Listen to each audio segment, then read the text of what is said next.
যেটার নাম খেলা, যেটা জীবনের ফোর্থ সাবজেক্ট, সেটাকে আপনি সবচেয়ে গুরুত্ব দিয়া আপনার জীবনে সেটা রেখেছেন।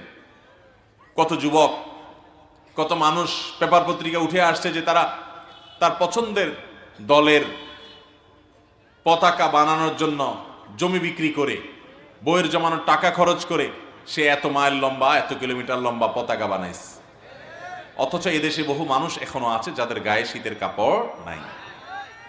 সে দেশে কোথাকার কোন দেশ, যে দেশের সাথে আমার দেশের কোনো কূটনৈতিক সম্পর্ক নাই, রাজনৈতিক সম্পর্ক নাই, ধর্মীয় সম্পর্ক নাই, সামাজিক সম্পর্ক নাই, কোনো ধরনের সম্পর্ক নাই, সেই দেশের সাপোর্টের নামে সেই দেশের পতাকা বানায়া কিলোমিটারকে কিলোমিটার পর্যন্ত সেটা ঝুলানো এই দেশে, অথচ গরিব মানুষের গায়ে কাপড় নাই।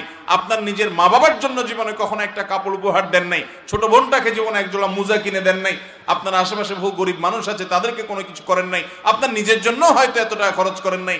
আর তথাকথিত সেই আপনার পছন্দের দলের জন্য যে পাগলামি করছেন, এই পাগলামির জন্য, এই অর্থের অপব্যবহারের জন্য আল্লাহর কাছে জবাবদিহি করা লাগবে। যুবক, ভালোবাসার জায়গা পাচ্ছেন না। আপনি কার সন্তান জানেন? আপনি মুহাম্মদ সাল্লাল্লাহু আলাইহি সাল্লামের উম্মত।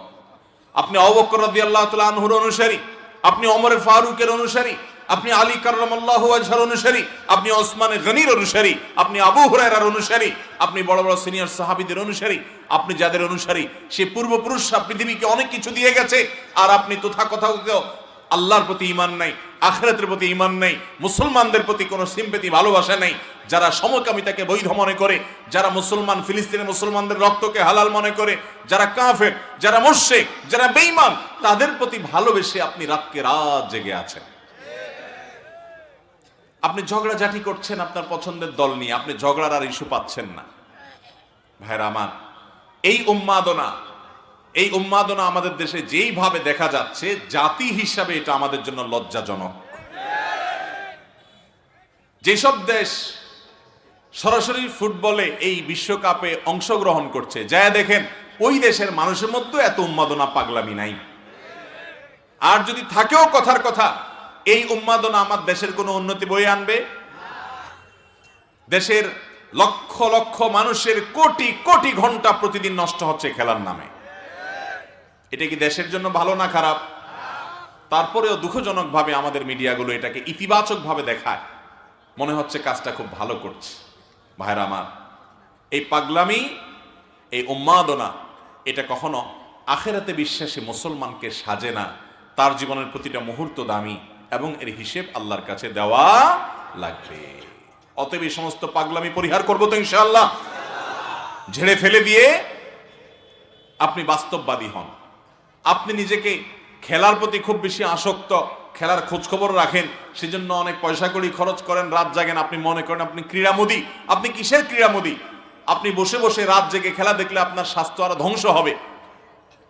প্রকৃত অর্থে আপনি নিজে যদি ব্যায়াম করেন, আপনি যদি শারীরিক কসরত করেন, তাহলে সেক্ষেত্রে আপনি আসল ক্রীড়ামোদী, আপনি বাস্তববাদী মানুষ।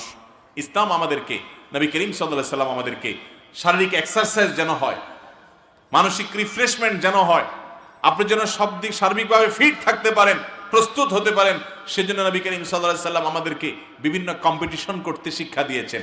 তিনি নিজে দৌড়াদৌড়ির প্রতিযোগিতায় অবতীর্ণ হয়েছেন, বর্ষা নিক্ষেপ, তীর নিক্ষেপ, শুটিং কম্পিটিশনের জন্য উৎসাহ দিয়েছেন।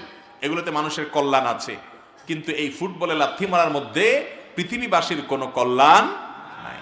পায়ের এই কারিশমা, খেলার এই মায়ের প্যাচ, এই নৈপুণ্য সারা পৃথিবীর একজন মানুষ, অভাবী মানুষের পেটে খাবারের ব্যবস্থা করবে না।